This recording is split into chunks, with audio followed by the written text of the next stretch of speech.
పనికి రాలేదు. ఏ బ్యాంకులో కూడా లోను తీసుకోవడానికి కూడా ఉపయోగపడలేదు. పాస్బుక్లపై ఆయన ఫోటో ఉంటుంది, మన పొలంలో సర్వేరాళ్ళపై కూడా ఆయన ఫోటోవే ఉంటుంది, మన దస్తావేజులు కూడా ఆయన దగ్గర పెట్టుకుండి మనకు జెరాక్స్లు ఇస్తారంట. ఇది ఎక్కడ న్యాయం అండి? ఇదేం పరిపాలన? మాకు పాస్బుక్లు ఇచ్చారు, అవి ఎందుకు కూడా పనికిరాలేదండి. ఈ రోజు భూమిని నీవు లాక్కోవాలని చూస్తున్నావు, మా జీవనాధారం లేకుండా చేయాలని చూస్తున్నావు, అన్నం పట్టి తల్లి లాంటి భూమిని దూరం చేయాలని చూస్తున్నావు. ఎన్నో వేల కోట్లు ఈ రీసర్వ్ అని చెప్పేసి ఈ రాళ్ళు పాటించి కొన్ని వేల కోట్లు నువ్వు దుర్వినియోగం చేసినావు. భూమి పాస్ పుస్తకాల మీద అతని ఫోటో, మా హక్కులన్నీ అతని చేతిలోకి వెళ్ళడానికి చేసే విధంగా కనిపిస్తుంది ఈ కార్యక్రమం. మా తాతల నుండి మాకు వస్తున్న భూమి అసలు నువ్వెవడు మాకు మళ్ళీ నువ్వు నిరూపించుకోవని చెప్తున్నావు. ఓడిపోతామన్న భయం పట్టుకొని మధ్య భ్రమించి లేనిపోని జీవాలన్నీ పెట్టి మా బ్రతుకుల మీద దెబ్బ కొట్టాలని చూస్తున్నారు. పక్క రాష్ట్రాల్లోనే ఇతర ఆస్తులన్నీ సేఫ్టీగా ఉండాలి, మన ఆస్తులన్నీ అతని దగ్గర ఉండాలంటే ఇది ఎంతవరకు సంబంధించుకో ప్రజలు ఆలోచించుకోవాలి. ఈ ఆంధ్రప్రదేశ్ ప్రజలకు అందరికీ పుట్టాడా ఏంటి? ల్యాండ్ యాక్ట్ తీసుకొచ్చి మీ ఆస్తుల వల్ల ఒరిజినల్ నా దగ్గర ఉంటాయి, కలర్ జెరాక్స్ మీ దగ్గర పెట్టుకోండి అంటే వీళ్ళందరికీ కూడా ఈయన బిడ్డ ఏంటి? అది 100 రూపాయలు తప్పు.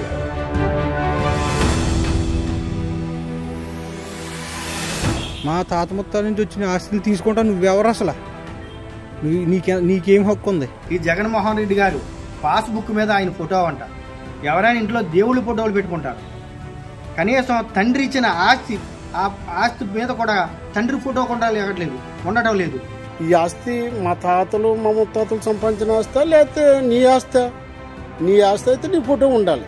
ఈ యాక్ట్ గురించి చిన్న వాళ్ళందరూ కూడా చాలా ఈ విషయంలో చాలా నలిగిపోతారు. మీ బాబు సంపాదించాడా, నువ్వు సంపాదించావా? మా బాబు మా తాతలు సంపాదించిన ఆశ్రమాన్ని నీ ఫోటో వేసుకుంటావా? మా యొక్క వ్యవసాయ భూములపై నీ అధికారం ఏంటి? మా తాత తండ్రుల కాడి నుంచి వచ్చిన భూమి తాలూకు పుస్తకాలపై నీ ఫోటో ఏంటి?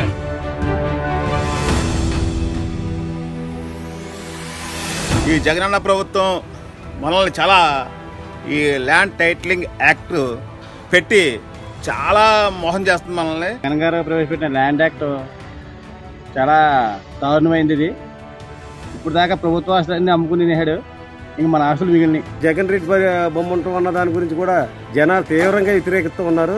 దీన్ని ప్రతి ఒక్కరు కూడా తీవ్రంగా వ్యతిరేకించి జగన్ గవర్నమెంట్ ని ఇంటికి పంపాలని చూస్తున్నారు. జగన్ గవర్నమెంట్ ని పెందరాడ పారదోలాలని చెప్పి మేము ప్రతి ఒక్కరు కూడా సిద్ధంగా ఉన్నామండి. ఇంచుమించుగా చాలా మంది ఈ ఆస్తులు ఉన్న వాళ్ళు చాలా మంది ఇబ్బంది పడతారు. దీన్ని అమలు అవ్వకుండా చేయాలి అనుకుంటే మన చేతిలో ఉందండి. పేపర్లు మనం 4 తీసుకున్న తప్ప ఎందుకు పనిచేయండి. కాబట్టి ఈ జగన్ గారి ప్రభుత్వాన్ని అన్నయ్య తక్షణమే గద్దించాలని కోరుకుంటున్నాం. రద్దు చేయవలసిందిగా గవర్నమెంట్ ని కోరుతున్నాం. లేని పక్షంలో రైతులు ఆందోళన చేసే కార్యక్రమం కూడా తీసుకుంటారని ఈ రకంగా తెలియజేస్తాను. ఈ టైటిల్ యాక్ట్ అనేది మేము కూడా వ్యతిరేకిస్తున్నాం. విజయనగరం నియోజకవర్గం నుంచి ప్రాపర్టీస్ అన్నిటినీ కూడా స్వాధీనం చేసుకోవాలనే దురుద్దేశంతో ఈ ప్రభుత్వం చూస్తూ ఉంది. మరి ఇలాంటివి అయితే ప్రజలు ఎవరు కూడాను హర్షించారు. కూడా బాగోవాలంటే ఈ యొక్క మరి వైఎస్ఆర్ సిపిని తరిమి కొట్టి మరి చంద్రబాబు యొక్క పరిపాలన వల్ల తెచ్చుకున్నట్లయితే